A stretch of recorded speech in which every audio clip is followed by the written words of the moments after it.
దేవుని పరిశుద్ధ గ్రంథం నుంచి యాకోబు రాసిన పత్రిక 3వ అధ్యాయం 3వ వచనం చదువుకుందాం. గుర్రములు మనకు లోబడుటకై నోటికి కళ్ళెము పెట్టి వాటి శరీరం అంతయు త్రిప్పుదము గదా. దేవుడి కొద్ది వాక్యము దేవుడు.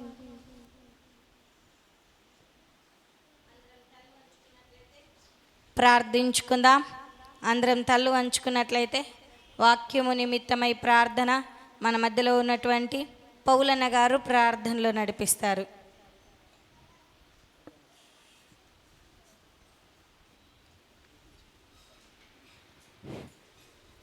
అందరూ కాళ్ళు మూసుకున్నట్టయితే ప్రార్థన చేసుకు. మమ్మల్ని మిక్కిలిగా ప్రేమించిన మా యేసయ్య, నీకు స్తుతులు స్తోత్రములు వందనాలు చెల్లిస్తున్నాం నా ప్రభువా.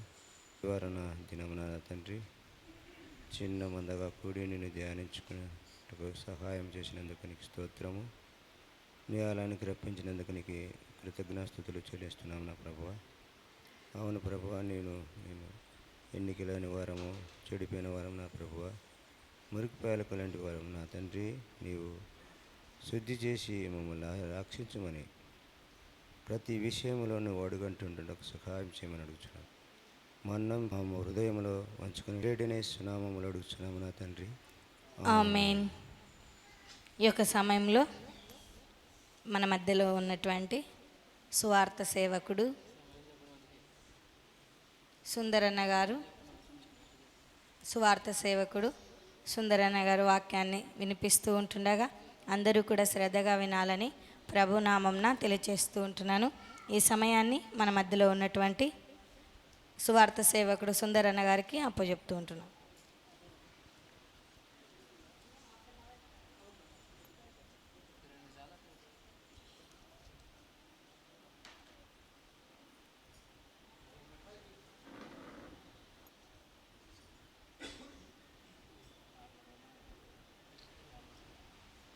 చిన్న ప్రార్థన చేసుకున్నామండి.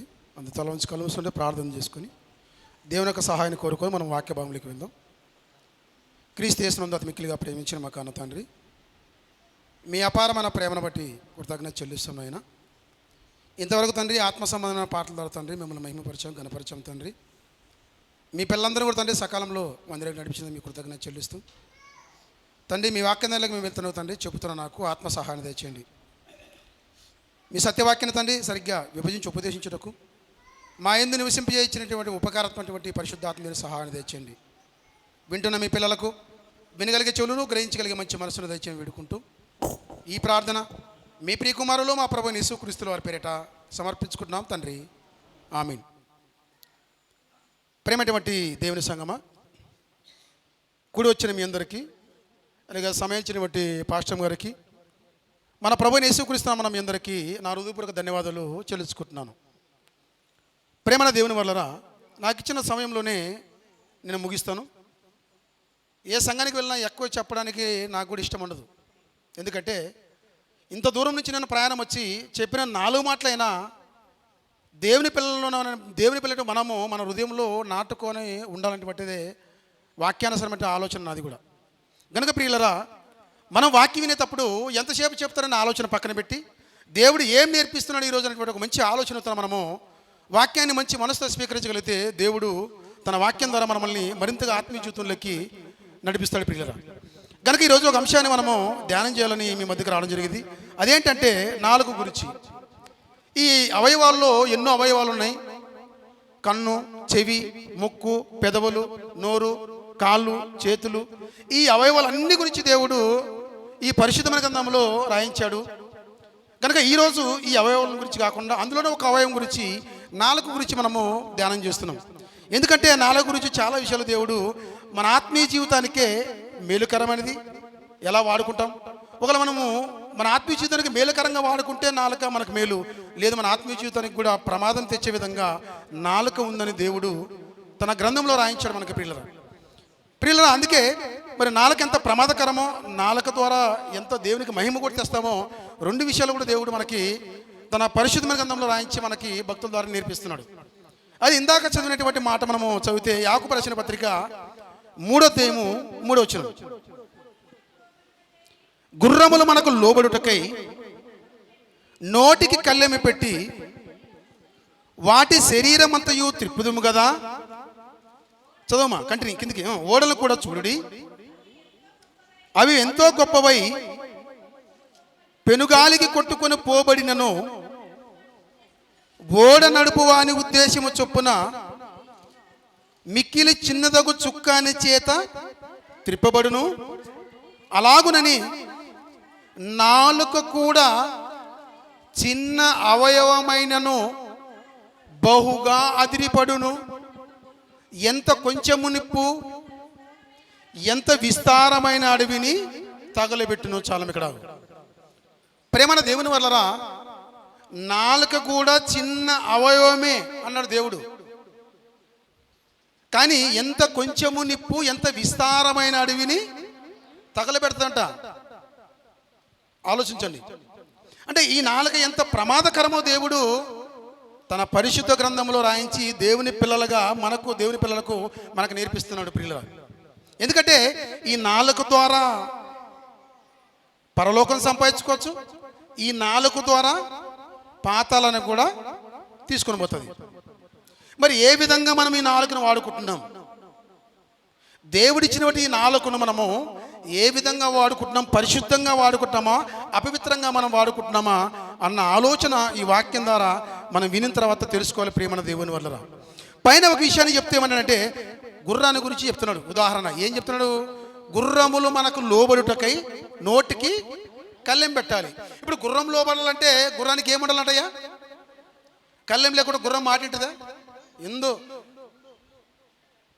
గుర్రాలు ఉండేవారి గురించి మీరు ఇంకా బాగా అడగండి, వాళ్ళకి బాగా చెప్తారు. మనకు అనుభవం లేకుంటే గుర్రాలు సాకే వాళ్ళని అడిగితే వాళ్ళు బాగా చెప్తారు. ప్రియులరా, గుర్రం మనకు లోబడాలంటే గుర్రానికి నోటికి కళ్ళెం ఉండాలి.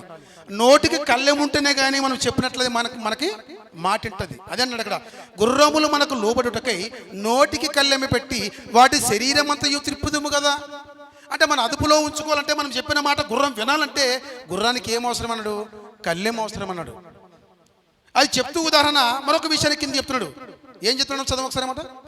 ఓడలను కూడా చూడండి. ఏమా ఓడలు తెలుసా మీకు?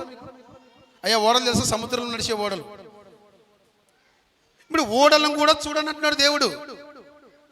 దేని చూడాలంట? ఓడలను చూడండి. ఓడలను కూడా చూడుడి, అవి ఎంతో గొప్పవై పెనుగాలికి కొట్టుకుని పోబడినను ఓడ నడుపు వాని ఉద్దేశము చొప్పున మిక్కిలి చిన్నదగి చుక్కాని చేత త్రిప్పబడును. ఏంటది? ఓడ నడుపు అని ఉద్దేశం చొప్పున ఓడ గాలి వచ్చినప్పుడు కొట్టుకుని పోయేటప్పుడు పెనుగాలికి వచ్చినప్పుడు సముద్రంలో ఓడలు కొట్టుకుని పోయేటప్పుడు ఓడ నడిపోయేవాని ఉద్దేశము చొప్పున అది మలపాలంటే దానికి ఏం అవసరం అన్నాడు? చిన్న చుక్కాని చేత త్రిప్పబడిన. ఏంట చుక్క? స్టేరింగు. ఏంటమ్మా? స్టేరింగు. బస్సుకి ఎలాగైతే స్టేరింగ్ ఉంటుందో ఓడలకు కూడా స్టేరింగ్ ఉంటుంది బస్సులాగే. అంటే అంత లేచినటువంటి ఓడ ఒక మనిషి చేత త్రిప్పాలంటే, మనిషి మాట వినాలంటే ప్రియులరా, పెద్ద స్టీమర్లు మనిషి మాట వినాలంటే అది దేంతో తిప్పబడుతుందట? స్టేరింగ్ ద్వారా తిప్పబడుతుంది. అంటే గాలి వచ్చినప్పుడు కొట్టుకొని పోకుండా ఓడ నడిపేవాని ఉద్దేశము అది మళ్ళాలన్నా త్రిప్పాలన్నా దానికి స్టేరింగ్ అవసరం అన్నాడు. అలాగే గుర్రం మనకు మాట వినాలంటే గుర్రానికి కళ్ళెము అవసరం అన్నాడు. మరి నాలుక ఎంత కొంచెం నొప్పు ఎంత విస్తారమైన అడవిని తగలబెడతాడంట. మరి ఈ నోటికి ఏం అవసరము? ఆలోచన ఒకసారి. దేవుడిచ్చిన ఈ దేహానికి, ఈ దేహంలో ఒక అవయవం గురించి ఈరోజు మాట్లాడుతున్నాము. ఆ అవయవమే ఎముకలేని నాలుక ఎన్నో మాట్లాడుతుంది, నరానికి సంబంధించింది ప్రియులరా. ఆలోచించండి. ఇదే నోటితోనే మనం పాటలు పాడతాము, ఇదే నోటితోనే బూతులు మాట్లాడతాము, ఇదే నోటితోనే దేవుని మహిమపరుస్తాము, ఇదే నోటితోనే సినిమా పాటలు పాడేవాళ్ళు లేకపోలేదు. మీకు తెలీదు. ఆలోచన ఒకసారి.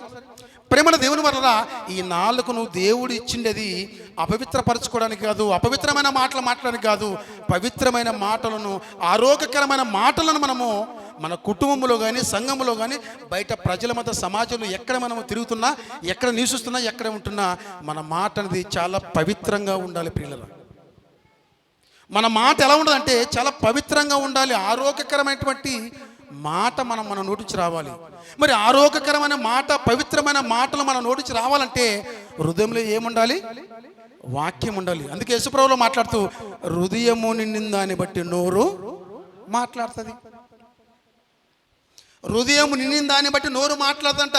మరి నోటి నుంచి మనకి పవిత్రమైన మాటలు రావాలంటే, వాక్య సంబంధమైనటువంటి ఆరోగ్యకరమైన మాటలు రావాలంటే పిల్లరా, ఇదిగో మన హృదయంలో వాక్యము నివసించాలి. మన హృదయంలో వాక్యం నివసిస్తేనే మన నోటి నుంచి, మన నాలుగు నుంచి పవిత్రమైన మాటలు వస్తాయి. లేకపోతే పిల్లరా, మన నోటి నుంచి భయంకరమైన బూతులు కూడా వస్తాయి. ఆలోచించండి. లోకంలో ఉన్నప్పుడు అలా ఉన్నాం, బూతులో మాట్లాడే వాళ్ళు ఉన్నాం. కానీ సంఘంలోకి ప్రవేశించాం, ప్రభువులోకి, దేవునిలోకి వచ్చాం. దేవునిలోకి వచ్చినప్పుడు మనము సంఘంలోకి చేర్చబడే మనము విశ్వాసులుగా, విశ్వాసరాలుగా ఎలా ఉండాలంటే మన నాలుకను చాలా పవిత్రంగా ఉంచుకోవాలి. ఆలోచన కిందమ్మా, అదే 3:10 ఒకసారి 10 అది 3:10 ఒక్క నోటు నుండి ఆశీర్వచనమును శాపవచనమును బయలు వెళ్ళును. ఏమన్నా ఇక్కడ? ఒక్క నోటు నుండి శాపవచనమును ఆశీర్వచనం బయలు వెళ్ళును. శాపవచనం అంటే ఏంటి? ఆశీర్వచనం అంటే ఏంటి? ఆశీర్వచనం అనగా దేవుని పాటలు ఈ నోటు ద్వారానే, నాలుక ద్వారానే స్తుతిస్తాం. ఇది ఆశీర్వచనము. శాపవచనం అంటే ఇదే నోటు నుంచి బూతులు మాట్లాడతాం, ఇదే నోటు నుంచి సినిమా పాటలు పాడతాం, ఇదే నోటు నుంచి సినిమా స్టోరీ చెప్పుకోవడము, సీరియల్ స్టోరీ చెప్పుకోవడము, ఇదే నోటు నుంచే. మందిరానికి వస్తాం, మన ఇంట్లో కానీ మందిరంలో కానీ ఎక్కడున్న ప్రార్థనలో మనం అటెండ్ అయ్యేసి మన నోటు నుంచి ప్రియులరా ఎలా మాట్లాడుతున్నామంటే బూతులు మాట్లాడము, లోక సంబంధమైన మాటలు మాట్లాడము, అపవిత్రమైన మాటలు మాట్లాడము, ఇలాంటి నీచమైనటువంటి మాటలు మన నోటి నుంచి వస్తూ ఉంటాం ప్రియులరా. కానీ దేవుడు అంటున్నాడు, నా దగ్గరకు వచ్చిన తర్వాత, నా మాటలు వినిన తర్వాత నా మాటల ప్రకారంగా మీ నాలుకను వాడుకోవాలి. అపవిత్రానికి నాలుకను వాడుకోకూడదు, పవిత్రంగా ఉంచుకోవడానికి నాలుకను వాడుకోవాలంటున్నాడు దేవుడు. అందుకే భక్తుని ద్వారా చెప్పాడు ఆ మాట. ఏమని? ఒక్క నోటు నుండి ఆశీర్వచనమును శాపవచనమును బయలు వెళ్ళును. నా సహోదరులారా, అలా ఉండకూడదు. ఇదే నోటి బూతులు మాట్లాడతావు, ఇదే నోటి ప్రార్థన చేస్తావు, ఇదే నోటి బండబూతులు మాట్లాడతావు, ఇదే నోటి పాటలు పాడతావు, ఇదే నోటి నాలుగు నుంచి నీచమైన మాటలు మాట్లాడతాం, ఇదే నోటి నుంచి వాక్యం చదువుతాం అంటున్నాడు భక్తుడు. నా సహోదరులారా, అలా ఉండకూడదు. నీటి బుగ్గలో ఒక్క జల నుండి తీయని నీరును చేదు నీరును ఊరునా? ప్రశ్నిస్తున్నాడు. ఆగమ్మక్కడ. ఒక్క జల నుండి తీయని నీరును చేదు నీరును ఊరునా? ఏమంటే మనం బోర్ వేస్తున్నాం కదా. పాతకాలంలో మన పెద్దలు బావిలు తవ్వేటాలు, ఇప్పుడు బోర్లు వేస్తున్నాం. బావిల్లో నీళ్ళైనా బోర్లో నీళ్ళైనా వస్తే మంచి నీళ్ళు వస్తాయి, లేకపోతే చేదు నీళ్ళు, ఉప్పు నీళ్ళు వస్తాయి. అవునా కదండి? మంచినీరు ఉప్పు నీరు కలిసి వస్తాయా? లేదు. బావి తవ్వినా బోరు వేసినా మనము పొలంలోన వస్తే మంచినీళ్ళు వస్తాయి, లేకపోతే ఉప్పు నీళ్ళన్నా పడతాయి. అంటే ఒక భూమిలో నుంచి నీళ్లు బావి తవ్వినప్పుడు, బోరేసినప్పుడు వస్తే మంచినీళ్ళు వస్తాయి, లేకపోతే ఉప్పు నీళ్ళు రావని దేవుడు ఇంత స్పష్టంగా మనకు నేర్పిస్తున్నాడు. ఇదిగో మీరు నా పిల్లలైనప్పుడు, నా దగ్గరకు వస్తున్నప్పుడు, నా మాటలు పెట్టినప్పుడు మీ మాటలు ఎలా ఉండాలంటే ఆరోగ్యకరంగా మీ మాటలు ఉండాలంటున్నాడు దేవుడు. మన మాటలంట దేవుని పిల్లలుగా, దేవుని సంఘంగా, దేవుని కుటుంబాలుగా చెప్పబడుతున్న మనము మన నోటి నుంచి ఎప్పుడు కూడా పిల్లరా బూతులు రాకూడదు. మన నోటి నుంచి ఎప్పుడు కూడా అపవిత్రమైన మాటలు రాకూడదు. ఎందుకంటే లోకంలో ఉన్నప్పుడు అవన్నీ చేసుకున్నాం, అవి అయిపోయి పక్కన పెట్టి మార మనసు పొంది బాప్తీసం తీసుకొని క్రీస్తు పవిత్రమైన రక్తం ద్వారా పాపాలు కడిగి వేసుకుని మనం సంఘంలోకి చేర్చబడం. సంఘంలోకి చేర్చబడేటువంటి మనమందరం కూడా దేవుని సంఘంగా, దేవుని పిల్లలుగా, దేవుని కుటుంబాలుగా పిల్లబడుతున్న పిల్లలుగా ఇప్పుడు కూడా మన మాట అవునంటే అవును, కాదంటే ఏ విషయంలో అబద్ధం చెప్పాల్సిన అవసరం లేదు, బూతు మాటలు మాట్లాడిన అవసరము లేదు. ఎందుకంటే మార్గదర్శి ఎవరు మనకి? యేసుక్రీస్తు. ఎవరండి మార్గదర్శి? యేసుక్రీస్తు. మనకు మార్గదర్శి యేసు ప్రభు వారు అన్నప్పుడు యేసు ప్రభువును ఫాలో అవుతున్నాం. మన గురువు యేసు ప్రభు. మరి యేసు ప్రభు మన గురువు అయినప్పుడు మన గురువు ఎలా నడుచుకున్నాడు? మన గురువు ఎలా నడుచుకున్నాడు? ఎన్నో మాటలు మనం విన్నాం కదా, ఎన్నోసార్లు చదువుకున్నాము, ఎన్నో సేవకుల ద్వారా మనం విన్నాం కదా. మరి మన గురువు ఎలాగైతే నడుచుకున్నాడో మన గురువును నడుచుకున్నటువంటి మాట ప్రకారంగా మనం కూడా ఫాలో అవ్వాలి కదా. మనం కూడా ఆయన చెప్పినటువంటి మార్గంలో మనం నడుచుకోవాలి కదా. ఏమంటే ఆయన ఉత్తమ మాటలతోనే చెప్పాడా? బ్రతుకు చూపించాడా?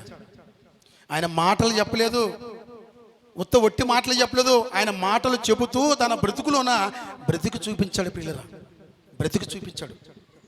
ఆలోచించండి. ఏమంటే ఇసుక రీతి గురించి మనం ఆలోచించగలిగితే 30 వెండి నాణాల కోసం యేసుప్రభుని అప్పగించి సైనికులు తీసుకుని వస్తేప్పుడు వచ్చి ముద్దు పెట్టుకున్నాడు యేసుప్రభుని.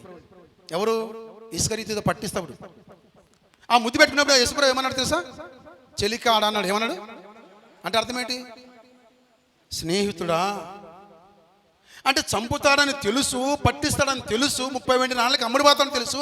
అయినా కూడా అలాంటి దొంగను ఎప్పుడు కూడా దొంగ అని లేదు యేసుప్రభు. ఏమనంటే, స్నేహితుడా నువ్వు చేయవలసింది చెయ్యి. అసలు ఏంటంటే, అసలు ఆ మాట ఏంటి, ఆ భాష ఏంటి, ఆ లాంగ్వేజ్ ఏంటి, ఆ మాటలో అంటే పవిత్రం ఏంటి, మీరు ఆలోచించండి ఒకసారి. మనం ఆలోచించాలి ప్రియులరా.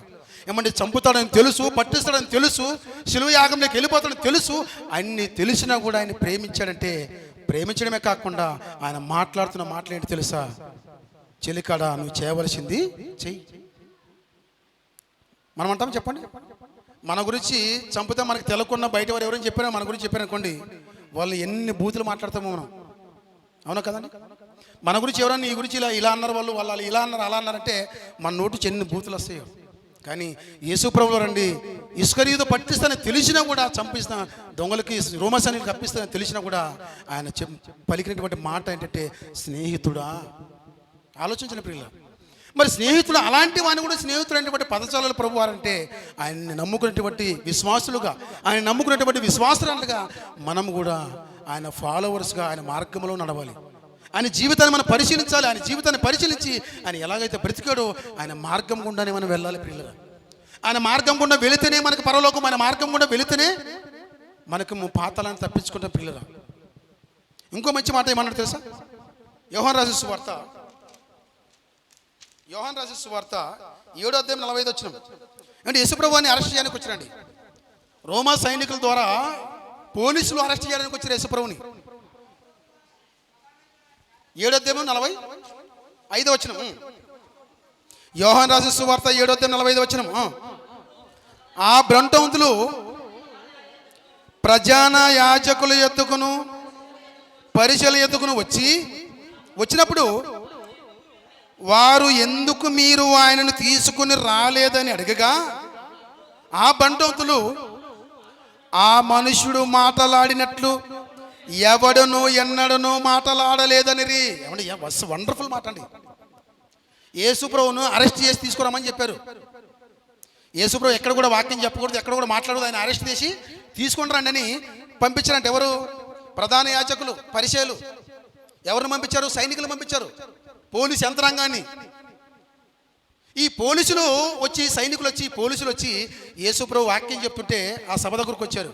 వచ్చి అరెస్ట్ చేయాలని వచ్చినప్పుడు ఈ పోలీసులు ఏమైపోయారంటే, ఆయన మాట్లాడుతుంటే ఆయన మాటలకే అరెస్ట్ అయిపోయారండి. ఆయన అరెస్ట్ చేయడానికి వచ్చినప్పుడు వీళ్ళు యేసుప్రభుని అరెస్ట్ చేసి తీసుకొని పోవాల్సినటువంటి ఈ సైనికులు, ఈ పోలీస్ వ్యవస్థ, రోమ సైనికులు ప్రియులరా, ఆయన మాటలకి అరెస్ట్ అయిపోయేసి అరెస్ట్ చేయకుండా ఆయన మాటలు విని వెళ్ళిపోయారు. వెళ్ళిపోయిన తర్వాత వీళ్ళు అడుగుతున్నారు. ఎవరు? ప్రధాన యాజకుల పరిచయాలు అడుగుతున్నారు. చదవండి ఇప్పుడు 45 ఆ బ్రంటవంతులు అంటే సైన్యము, ఆ బ్రంటవంతులు ప్రధాన యాజకులను పెద్దలను, ప్రధాన యాజకుల ఎత్తుకును పరిచయాల ఎత్తుకును వచ్చినప్పుడు వారు ఎందుకు మీరు ఆయనను తీసుకుని రాలేదని అడుగుగా, ఆ సైనికులంట ఆ మనుషుడు మాట్లాడినట్టు ఎవడును ఎన్నడను మాట్లాడలేదని. అసలు ఏంటంటే ఆయన భాష, ఆయన లాంగ్వేజ్ ఏంటి, ఆయన మాట తీరు. నాలో పాపం ఉన్నదని ఎవడైనా మీరు స్థాపించగలడా? ఆయన జీవిత కాలం అంతా కూడా ప్రియులరా ఎక్కడ కూడా అండి ఆయన నోటి మాట ఎప్పుడు కూడా దురుసు రాలేదు ప్రియులరా. ఆయన నోటి మాట ఎప్పుడు కూడా దురుసు రాలేదు. ఆయన నోటి ద్వారా కానీ ఎప్పుడు కూడా పాపము మాట్లాడినట్లుగా లేదు ఆయన జీవితాన్ని మనం పరిశీలిస్తే.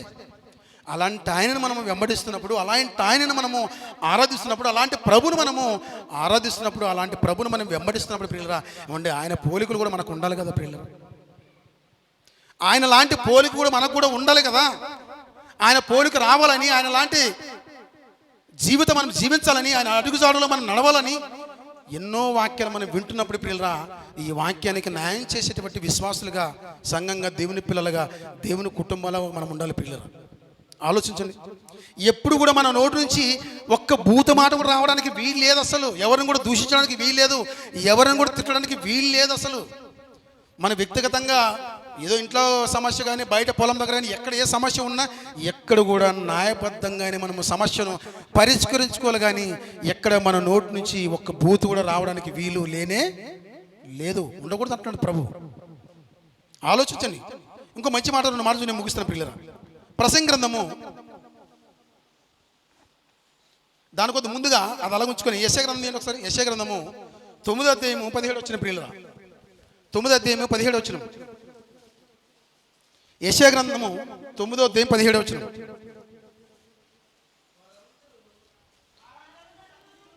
ఒక్కరు చదవండి. ఎవరు ముందు రీచి వాళ్ళు చదవండి. వారందరూ భక్తిహీనులను దుర్మార్గులనై ఉన్నారు. ఒక్కరు అన్న ఒక్కరు కంటిన్యూ చేసిన తర్వాత వేరే వాళ్ళు ఎత్తదండి, ఎందుకంటే అర్థం కాదు కదా అంతమంది చదివితే. ఎవరైతే ఫస్ట్ ఎత్తారో వాళ్ళే కంటిన్యూ చేయండి. 17 వచ్చిన. వారందరూ భక్తిహీనులను దుర్మార్గులై ఉన్నారు. ప్రతి నోరు దుర్భాషలు ఆడుతుందంట. ప్రతి నోరు కూడా ఏం మాట్లాడుతుంటాయా? భాష మాట్లాడడానికి దేవుడు ఇచ్చాడు. దుర్భాష మాట్లాడడానికి దేవుడు ఎక్కడ కూడా అనుమతి ఇవ్వలేదు సుమా. దుర్భాష మాట్లాడడానికి దేవుడు ఎక్కడ అనుమతి ఇవ్వలేదు. ఆలోచించండి. ఇక్కడ అంటున్నాడు, వారందరూ భక్తిహీనులను దుర్మార్గులై ఉన్నారు, ప్రతి నోరు దుర్భాషలాడును, కాబట్టి ప్రభు వారి యవనస్తులను చూచి సంతోషింపడు. దుర్భాషలు ఆడేవారి గురించి ఎవరైనా ఉంటే ప్రభు వింటే ఆయన సంతోషిస్తాడా? సంతోషించడా? ఆయనకు సంతోషం ఉండదు పిల్లరా.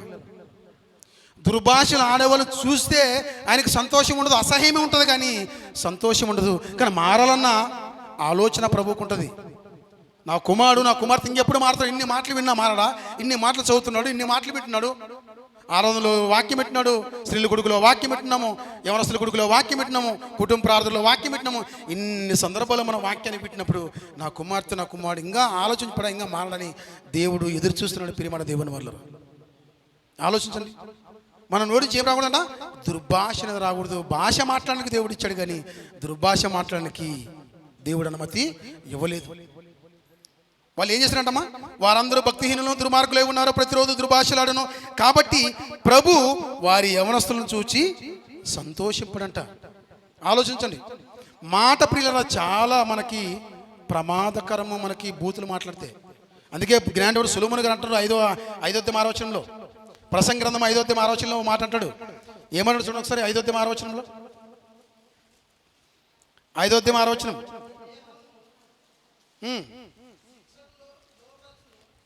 నీ దేహము శిక్షకు లోపరచనంత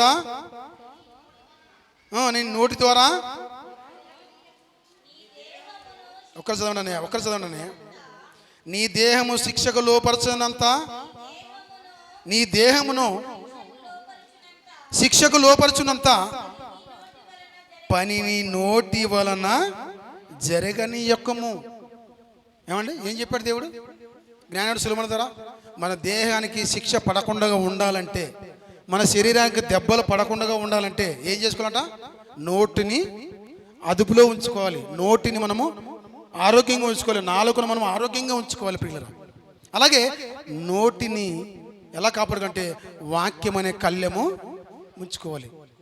నోటికి కళ్ళెం పెట్టుకోవాలి, వాక్యం అనేటువంటి కళ్ళెము. అందుకే ఒకవేళ నోటికి మనం భద్రం లేకుండా అనుకో, బయట కానీ ఎక్కడ పడితే అక్కడ ఎడాపడ మనం మాట్లాడమనుకో మన ఈపులు సాప్ అవుతాయి. ఏమా అవును కదా? మన నోటిని చాలా జాగ్రత్తగా ఉంచుకోవాలి. నోటి మనం అదుపులో ఉంచుకోకుంటే మన దేహానికి శిక్షనంతగా వెళ్ళిపోతున్నట్టు జ్ఞానవుడు సొలొమోను గారు ఇక్కడ. నీ దేహమును శిక్షకు లోపరచునంత పని నీ నోటి వలన జరగనీయకము. ఆలోచించిన ప్రియులరా, అంటే ఈ మన దేహం ఆరోగ్యంగా ఉండాలన్నా, మన దేహం బాగా ఉండాలన్నా మనము నోటిని అదుపులో ఉంచుకోవాలి ప్రియులు. కొంతమంది స్త్రీలు భర్తలు ఎక్కడైనా బయటికి పోయి ఇంటికి రాగానే సాయంత్రం పూట మాటికి మాట్లాడుతాడు, ఎదురుబెదురు మాట్లాడుతాడు. కొంతమంది చాలా మంచి వాళ్ళు ఉంటారండి. కానీ నీ భర్తతో నువ్వు మాట్లాడేటప్పుడు నీ నోటిని చాలా జాగ్రత్త పెట్టుకో. నీ భర్తతో నువ్వు సమాధానం ఇస్తున్నప్పుడు నీ లాంగ్వేజ్, నీ భాష బాగా ఉండాలి ప్రియులరా. ఒకవేళ భాష లాంగ్వేజ్ అనేది సరిగ్గా లేకపోతే, నీ నోటికి భద్రం లేకపోతే మీ ఈపులు సాప్ అవుతాయి. అది తెలుసు కదా మీకు. ఆలోచించండి. కనుక ప్రియమైన దేవుడు మనం మేలు కోరి, మన క్షేమం కోరి ఎంత విలువైన మాటలు మనకు రాయించాడు. మీరు ఆలోచించండి. పురుషులైన కూడా మనం కూడా బయట ఏమైనా సమస్య వచ్చినా, ఏమైనా గొడవ వచ్చినా చాలా జ్ఞానంతో సమస్యను మనము పరిష్కరించుకోవాలి. ఎప్పుడు కూడా మనిషిని కొట్టడానికి వెళ్ళకూడదు. ఎప్పుడు మనిషిని మీద ఎప్పుడు భూత మాట మాట్లాడకూడదు. ఆఖరి మాట చదివి ముగిస్తాను. కొలస్సీయులకు రాసిన పత్రిక, ఆ మాట చదువుకొని ముగించుకుందాం. కొలస్సీయులకు రాసిన పత్రిక అపోస్తలుడైన పౌలు గారు కొలస్సీయులకు రాస్తూ ఏమంటున్నాడు? 4వ అధ్యాయం 6వ వచనం. 4వ అధ్యాయం 6వ వచనం చివరి మాటలు చదువుకుని ముగిస్తున్న ప్రియులారా, ప్రతి మనుషునికి ఎలాగు ప్రత్యుత్తరం ఇవ్వవలెనో అది మీరు తెలుసుకున్నటకై మీ సంభాషణ ఉప్పు వేసినట్టు ఎల్లప్పుడూ రుచిగలదుగాను కృపాసహితముగాను ఉండనీయుడి. ఎలా ఉండాలట మన భాష? అమ్మ, మన భాష, మన లాంగ్వేజ్, మన మాట ఎలా ఉండాలట?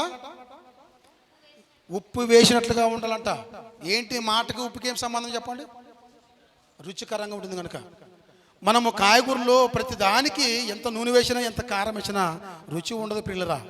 మనకు పప్పు అయినా కాయగూరలు అనేది ఏది చేసుకున్నా దాంట్లోకి ఉప్పు అనేది చాలా అవసరం, టేస్ట్ కరంగా మనకు తినడానికి. అందుకే దేవుడు ఉప్పు గురించి మాట్లాడుతున్నాడు. మనకి మన భాష సరిగా ఉండడానికి ఉప్పు గురించి మనకి పరిచయం చేశాడు దేవుడు. ఆలోచించండి ఒకసారి, ఏమంటే చదవమాట. ప్రతి మనుషునికి ఎలాగూ ప్రత్యుత్తరం ఇవ్వవలెనో అది మీరు తెలుసుకున్నటకై మీ సంభాషణ. ఆగండి అక్కడ. ఏంటట? మీ సంభాషణ. నువ్వు భర్తతో మాట్లాడుతున్నావా? నీ భాష బాగుండాలి. నీ కొడుకుతో మాట్లాడుతున్నావా? నీ భాష బాగుండాలి. నీ బిడ్డతో మాట్లాడుతున్నావా? నీ భాష బాగుండాలి. మన భాష సరిగిపోతే ప్రాణాలు పోతారు. ప్రాణాలు కోల్పోతారు పిల్లలు. మీకు తెలీదు. కొన్ని సందర్భాల్లో మా ఊర్లో కొడుకు సరిగా పనిచేయని తండ్రి విపరీతంగా తిట్టాడు. వయసుకు వచ్చిన కొడుకు వచ్చి ఇంట్లో వచ్చి ఉరేసుకొని చనిపోయాడు. తండ్రి తిట్టాడని పిల్లలు. పార్లపల్లిలో తండ్రి తిట్టాడని కొడుకు వయసుకు వచ్చిన పిల్లోడు ఉరేసుకొని చనిపోయాడు. గనక ప్రేమన దేవుని వల్లరా తల్లిదండ్రులుగా మనము మన అన్నదమ్ములతో మాట్లాడినా, మన భార్యతో మాట్లాడినా, మీరు భర్తతో మాట్లాడినా, మీ పిల్లలతో మాట్లాడినా, మీ బంధువులతో మాట్లాడినా, లేకపోతే బయట ప్రజలతో మాట్లాడినా, ఎప్పుడు ఏ విధంగా మనం మాట్లాడినా మన మాట చాలా జాగ్రత్తగా మనము ఆలోచించి మాట్లాడాలి. ఎక్కడ కూడా మన మాట బెసగడానికి వీలు లేనే లేదు. ఎందుకంటే మన ప్రభు అలా బ్రతికి చూపించాడు. ప్రభువును నమ్ముకున్న మనం కూడా ఆయనలాగే బ్రతకాలి. ఆయనలాగే బ్రతకాలి అంటున్నాడు. ఇక్కడ ఏమన్నాడు? మీ ప్రతి మనుషునికి ఎలాగూ ప్రత్యుత్తరం ఇవ్వవలెనో అది మీరు తెలుసుకున్నట్టుకై మీ సంభాషణ ఉప్పు వేసినట్టుగా ఎల్లప్పుడూ, అప్పుడప్పుడు కాదు, ప్రార్థనకు వచ్చినప్పుడే కాదు, ఎల్లప్పుడూ. నువ్వు ప్రార్థనలో ఉన్నావా, ఇంట్లో ఉన్నావా, సుగ్గిపోయానా, ఏమైనా బజార్లో ఉన్నావా, ఇంకే ప్రాంతంకైనా, ఎక్కడ ఉన్నా, ఏ ప్రాంతంలో ఎక్కడికి వెళ్ళినా ఎల్లప్పుడూ కూడా మన మాట ఎవరితో మాట్లాడినా ఆరోగ్యకరంగా మన సంభాషణ ఉండాలంటున్నాడు దేవుడు. ఆరోగ్యకరంగా మన సంభాషణ లేకపోతే ప్రియులరా నిత్య జీవాన్ని మనం పోగొట్టుకుంటాం. అందుకే సామెతల్లోని సొలొమోను రాజు మాట్లాడలు ఏమంటే జీవ మరణములు నాలుక వశము. జీవ మరణములు నాలుక వశము. నీ నాలుకను దేనికోసం వాడుకుంటావు? పరలోకానికి వెళ్ళే విధంగా నీ నాలుకను ఆరోగ్యకరంగా వాడుకుంటావా? లేదు, నిత్య నాశనానికి విధంగా నీ నాలుకను భయంకరంగా బండబూతులు మాట్లాడి నిత్య నాశనానికి వెళ్తాపో దేవుడి నిర్ణయాన్ని మనకు వదిలిపెట్టాడు ప్రియుల. కనుక నాలుకతోనే మనం ఆరోగ్యంగా ఉంచుకుంటాం, మన పరలోకాన్ని నిత్య జీవనం సంపాదించుకుంటాము. ఇదే నాలుకతోనే మనము బూతులు మాట్లాడి మన నోటుకు వచ్చినట్టు మాట్లాడితే పిల్లరా నిత్య జీవాన్ని మనము పోగొట్టుకుంటాం. నిర్ణయించుకోండి, మీరే ఆలోచించుకోండి. నిత్య జీవాన్ని సంపాదించుకోవాలంటే నాలుగు మనము నోటికి కళ్ళం పెట్టుకోవాలి. లేదు నిత్య జీవనం నాకు అవసరం లేకుంటే నీ ఇష్టం వచ్చిన మాట్లాడు, నిత్య నాశనానికి వెళ్ళిపోతాం. కనుక పిల్లరా ఈ ప్రార్థనలన్నీ, ఈ కార్యక్రమాలు ఎందుకోసం అంటే మనం పాతాలను తప్పించుకోవడానికి, నరకాన్ని తప్పించుకోవడానికి, పరలోకాన్ని స్వతంత్రించుకోవడానికి ఈ ప్రార్థనలు మనకి. కనుక ఇట్టి వాక్యం మీ అందరూ హృదయాల్లో భద్రపరచుకుని ఎప్పుడు కూడా ఎవరితో మాట్లాడినా, ఎక్కడ వెళ్ళినా, ఏ మాట్లాడినా మనం మన నాలుకను, మన మాటను ఆరోగ్యకరంగా ఉంచుకోవాలని మనసారా కోరుకుంటూ ఇంతటితోనే సమయాన్ని ముగిస్తున్నాను.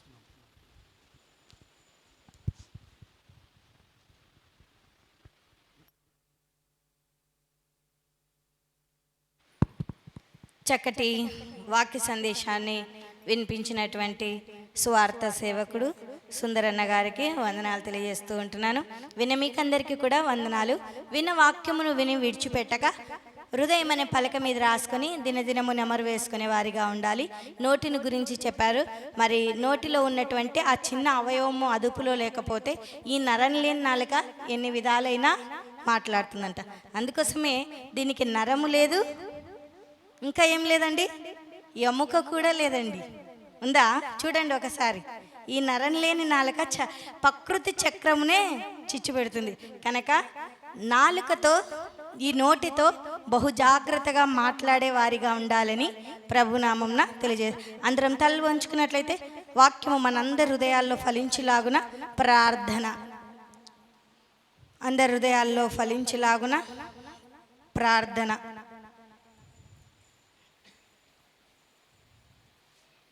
స్త్రీలలో నుండి ఒకరు ప్రార్థించండి అమ్మా. ఉదయం చేసిన వాళ్ళు కాకుండా ఇంకా ఎవరైనా